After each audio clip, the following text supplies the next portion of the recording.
Here we're going to have a discussion about logistic growth, which is a model for population growth. And the assumption that logistic growth makes is the rate of change of a population is jointly proportional to both the current level of the population and the difference between the maximum capacity, oftentimes referred to as the carrying capacity. We're going to use the variable capital M for that throughout this video, for the population and its current level. So this assumption yields this differential equation. The rate of change, a derivative, is proportional to both the current level of the population given by the variable y and the difference between the maximum capacity for the population and its current level. This is what a logistic growth curve looks like. So if you look at this initial stretch of the graph, it looks like exponential growth. So it exhibits the same behavior initially as the exponential growth model does, but eventually the graph is going to kind of start to have its growth rate taper off and it's going to reach that ceiling. In the case of this graph, the ceiling is at a y value of 250. So how do we get the solution curve that you see I've got a graph of here from this differential equation? And that's what we'll talk about over the next few screens. So this is definitely a derivation. You'll have to kind of pay attention to your teacher, your professor. Are they going to hold you responsible for being able to derive this on quizzes, exams, or do you just need to know how to use this? So this video is going to talk about the derivation. So I've got my differential equation here, right? The rate of growth of the population is proportional to the current level of the population and the difference between its maximum value and its current level. I'm going to change that to Leibniz notation so that I can use separation of variables to solve the differential equation. So I'm going to multiply both sides by dt. I'm going to leave the k alone, so the k is going to stay there, the dt is going to multiply across, and then I'm going to divide by y times m minus y. So I've got the y's and the dy on the left, and there are no t's, but I've got the dt and that constant k on the right. And that constant k, again, is a constant of proportionality. What we're going to do next is do the antiderivative of each side. On this side of the equation, that's pretty straightforward. The antiderivative of kt to the 0 is going to be kt to the first divided by 1 plus a constant. So the antiderivative on the right side of the equal sign is not a big deal at all. That's the exact same antiderivative you would have gotten had you developed the exponential growth model from its differential equation. Now on the left-hand side, this is where things get a little bit more interesting. Now you really would only understand what we're about to talk about down below this dashed line if you've taken Calculus 2 or AP Calculus BC. I'm going to use a method called partial fraction decomposition in order to try to develop this antiderivative. So that process is going to require for me to have my denominator factored. That is already factored. This is written as multiplication. So I'm going to assume that this can be broken up into these partial fractions. These are distinct linear factors. So I'm going to place a over the first linear factor plus b over the second linear factor. I'm then going to find a common denominator on this right side of the equation. So the common denominator would just be these two denominators multiplied together. To develop that, a would get multiplied by m minus y. B would get multiplied by y. Once I have that common denominator, these two fractions being added can be re-expressed as a single fraction. The next step is using a method called equating coefficients in order to figure out what the values of a and b are. So I see that this numerator is equal to 1. This term right here, am, is the only term from this numerator that possesses 3 terms that does not contain a y. So that tells me that a times m has to equal 1. And if I solve that for a, it's one step, divide by m, a is equal to 1 over m. There are no y's in this numerator, so 0y is going to have to equal negative ay plus by. So 0y has to equal negative ay plus by. If I divide both sides by y, or simply equate the coefficients, 0 equals negative a plus b. I know the value of a already, it's negative 1 over m. I can substitute that in for a, and then I can solve that for b. So in this case, a and b both end up becoming 1 over m. I'm going back to this line just below the dashed line. Here's my value of a. I factored that out in front of my integral, and I've got the remainder of this fraction, which is simply going to be 1 over y, inside the antiderivative that you see here.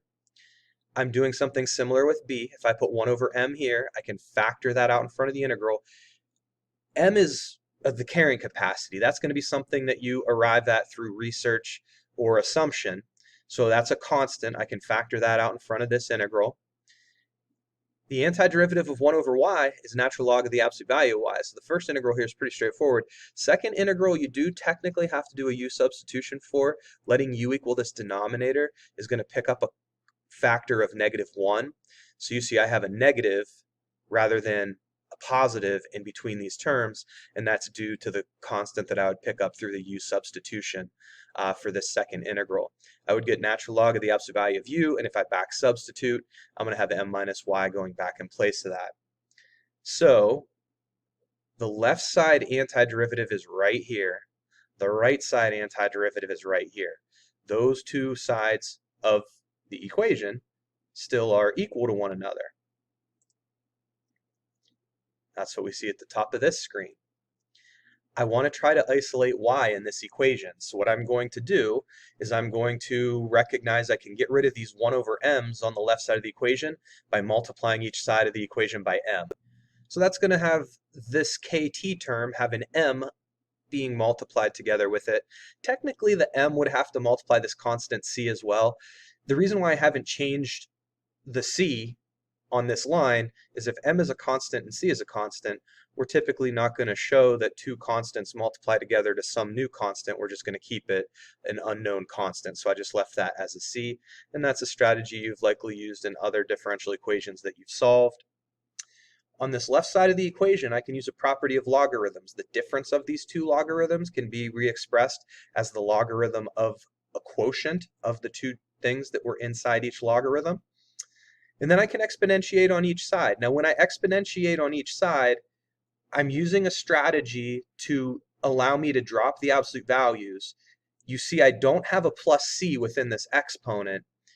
If I have e to the mkt times e to the c is a constant. If I re-express e to the c as an arbitrary constant a, and I allow for the right side of the equation to become negative, if a is negative, that allows me to drop the absolute values from the left side of the equation and allow it to become negative as well. What I wanted to do still is isolate y. So I've got these two y's, top and bottom of the fraction. What I'm going to do is I'm going to multiply both sides by this denominator. Right, so that's what you see done here. So basically this side of the equation got distributed into that denominator. Then I want to group all my terms with y on the same side of the equation. So I've added this term to the left. I then recognize I have a common factor of y shared between these two, and that allows me to factor y out as a common factor. Finally, I'm in a position where I only have a single y, and I can divide both sides of the equation by this set of parentheses to develop my general solution. Now, this general solution might be the one that your teacher, professor, textbook is using. There is another solution that's a little cleaner, a little bit different looking than this. So I do want to talk about where that comes from briefly. If you notice, this general solution that we developed by solving that differential equation, there's an a e to the mkt in the numerator, and there's also a e to the mkt right here. Now, I can't cancel the a with the a and the e to the mkt with the e to the mkt. I violate the order of operations if I do that. I'd be reaching into the set of parentheses that really is around that denominator if I tried to do that cancellation. But if I try to factor a e to the mkt from the denominator, I do get a 1 in the second position within the denominator. And it's a little weird to factor something that's not really there from this 1. But when you factor, you're undistributing. When you distribute, you multiply. When you undistribute, you're going to divide. So you see I've divided the 1 by a e to the mkt. Now if I was to distribute this back into that denominator, I get straight back to where I started here. But the benefit of having multiplication here and multiplication here is I can cancel common factors. I'm not reaching into parentheses and violating the order of operations to cancel the AE to the MKTs. Now, this right here is the other general solution that your textbook, your teacher, your professor might want you to use for your logistic growth work in the course.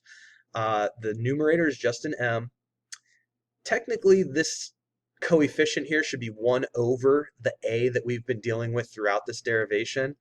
Your textbook professor might use that as an a, right? 1 over a is an unknown constant, so representing that as capital A still is still an unknown constant. I just didn't want there to be any confusion between the a that we've dealt with throughout all this work in these last few steps of algebra and the a that you would see right here. But hopefully that's helped you understand where the logistic growth curve comes from. And we'll do some examples in another video about how to actually utilize this thing.